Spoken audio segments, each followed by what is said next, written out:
Hi. The Philippines has slightly more than 100 million people, and more than 3.3 million of these are suffering from depression or some other type of mental disorder and/or drug and alcohol problems.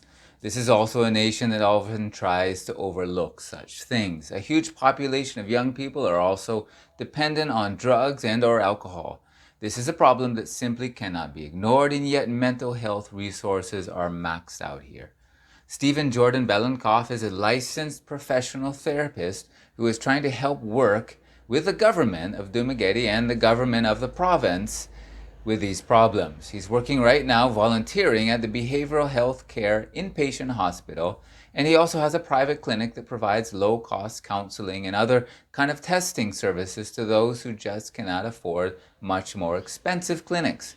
His current plan right now is to raise support to cover his overhead costs like rental, electricity, water, and some other needed material, which might come out to be around $500 a month, which is really not that much. He would also like to raise money for some other staff and professionals who are helping him.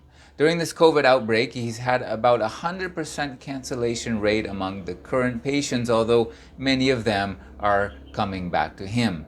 Personally, also, he doesn't plan to receive a salary at all, and this would allow him to offer low-cost counseling sessions of around 500 pesos per counseling session, as well as screenings for like 250, which is around $5. Many counseling practices charge around 3 times that much, around 1,500 per counseling session, and their sessions are much shorter than Stephen. Stephen almost always gives 45 minutes to an hour.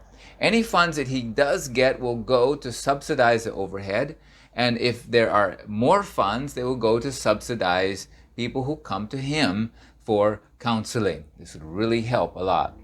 The place where he's volunteering in the morning, it's a drug and alcohol as well as rehabilitation for other mental health patients.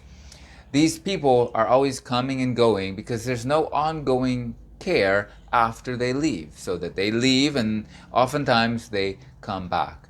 Now, if Stephen was able to offer low-cost aftercare, counseling services, and other addiction-related things, he would be able to help them, and in many cases, they would not go back to the behavioral health care center.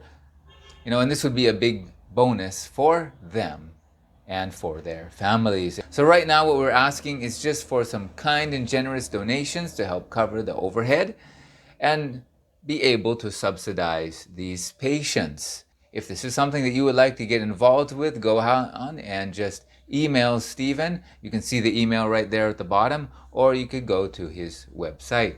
So thank you so much for considering your generous donation. If you cannot donate, you would still be welcome to email Stephen. So thank you for listening, and see you later. Take care.